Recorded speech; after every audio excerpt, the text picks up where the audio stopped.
Okay guys, check out this absolutely delicious porky hot pot. It's just beautiful. I've had all that and I'm just loving it. Give it a go. Let me know how you get on. Okay guys, so I've got a lovely little dish for you. From Sunday, we had some leftover roast pork. So I'm going to knock up almost like a Lancashire hot pot, but using pork instead. I've done some rummaging. We've got some leftover roast pork from our Sunday roast. I had some cauliflowers left over, some lovely local potatoes from Alwyn down the road. A little bit of thyme, a bit of jus from the restaurant. You don't need that, you can use any stock. Onions, garlic, cream, and a touch of white wine. And that is about it. We're gonna dice and slice all our vegetables up. We're going to get it cooking and then we're going to layer it with some lovely thin potatoes and whack it in the oven. It's a great little treat. It's something you can get ready and bake when you get back from work. It's something you can just get cooking and get it on and get it et. So it's just great to use these leftover items rather than discard them into your following week because we don't want waste and we want to save you guys a couple of quid as well. So we're just going to slice our onions. These are going to get caramelised. Nice and thin. You can use leeks, red onions, whatever you want. I'm going to get some of our cauliflowers and keep them quite chunky. They don't have to be as sliced as thin as the onions, so that they hold a bit of the shape. I'm going garlicky. I'm not going to puree this up with a knife or mush it up. I'm just going to slice it. It's not always about like the cutting techniques. It's about getting the flavour in. You won't be starting World War III for not mincing your garlic. I spoke to Putin. He's happy with sliced. That won't make the edit. Maybe. See what Liam says. So I'm not taking the root out or anything like that. I'm just literally going to slice it nice and thin. I'm going to roughly go over the top. Does garlic actually prevent colds? Or was that an old wives' tale? And I used to put garlic in my socks as a kid and I used to have a cold. Just made enemies really. We're going to slice the potatoes nice and fine. If you've got a mandolin, you can use a mandolin. And then we're just going to leave them in some water just to release a bit of the starch. And I just keep the skins on because it's Monday night, isn't it? And you can be bothered peeling a potato for a quick tea. If you want to balance your potato a bit better, you can just trim a bit of the edge off on the underneath so that it sits better on your board. And also those who are on the keto diet can follow a different recipe.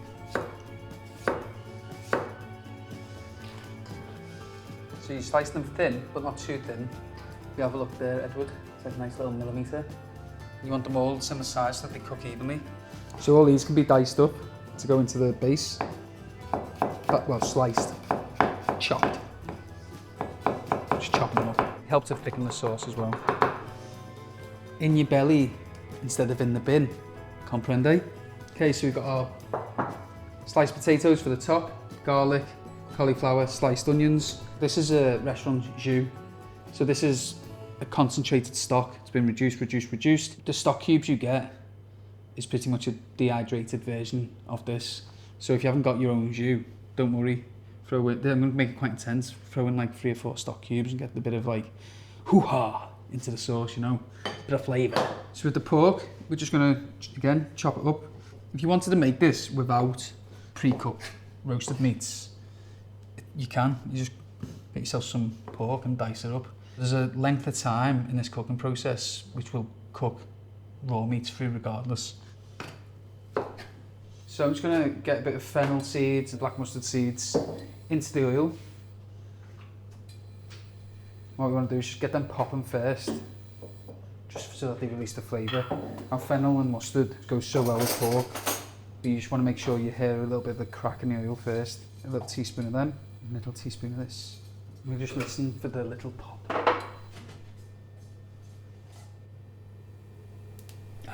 Hear that? So you want to do this gently with the oil coming up, otherwise you'll burn the spices. Put them in. So a little bit of salt in there, just to speeden up the process, pulls that moisture out, starts to break down the onions. So you can smell the sugars caramelising. And the reason you're doing that is you're adding more flavour into the final dish. What I do is I go high heat, low heat. You can see the sugars caramelising to the bottom of the pan. If you lower the heat down, it then allows the onions just to sweat a little bit more, which then deglazes the bottom of the pan. And then you can put it back up. So you keep doing that, high and low, so the steam then deglazes the pan. And then when we're happy that we've got as much off as we can, back on. Cauliflowers in as well, so add a bit of colour to them.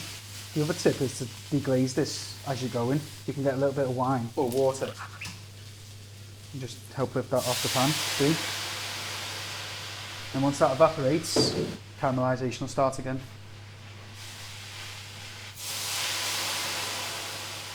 And we'll keep doing that process until they get nice and rich and dark in colour. The beauty about doing that with the wine as well is that as it hits that pan, the steam's going to permeate through the onion and help cook the onion down. So we're going to deglaze this one last time before we add the butter. And we want to add some butter in there for richness, but we also want to caramelise the butter, making it a bit more nut brown, a bit beurre noisetty. So next we're going to add our garlic. Plenty of garlic for me. Roughly chopped potatoes. Put all that mixed in. And then we're going to deglaze for the last time with a good glug of wine this time. We're going to turn this into more of a sauce. In total I've used about 300 ml of white wine. Our jus. Our pork. Yeah, so if you're using raw pork, you could get that all coloured off first, and then at this point you'd add it in then. It doesn't have to be cooked right through it if you're using raw pork. You just want that nice caramelisation on the pork to add flavour into the sauce. So then we're going to add some thyme. You could tie them up to make your life easier. We've got about 300 ml of cream. And just cream the stock so we get all the stock in. So we're just going to simmer that up for 10 minutes. Check our seasoning. Just another pinch of salt. You don't need any acidity because the white wine reduction brought a nice amount of acidity into it. Would be nice, it's a little bit of pepper. We'll go old school, a bit of white pepper, right? So make sure you reduce it by half, really intensify that stock and that sauce. Nice casserole dish. I'm just going to lay that in. Left-handed cooking here, just for Ed. That's how nice I am. Make myself look like an idiot. I'm going to get that all nicely pushed down to the bottom so the sauce sits on the top. So bring that over here. I'm just going to drain our potatoes, season them up with a bit of salt, and then we're going to layer. Well, this is where my OCD will kick in.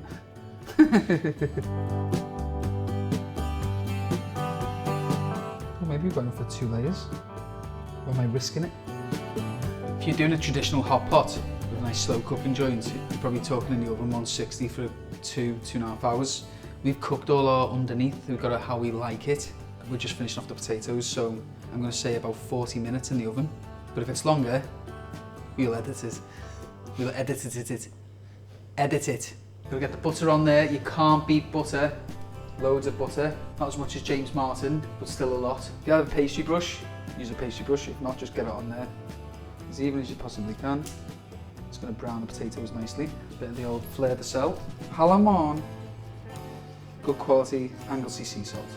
So just in the oven, no foil, straight in, 40 minutes, 170. So if you're doing a low and slow hot pot. If you're doing a low and slow hot pot, get a bit of foil on there, 2.5 hours, and there's half an hour left to go. Take it off, let the potatoes crisp up. We've already cooked our filling with a nice little one pot wonder. So we don't really need the foil because right now the only reason it's going back in the oven is to get those potatoes cooked and crispy. So 30 to 40 minutes and we'll give it a little check. 175, I've thrown it on. Oh.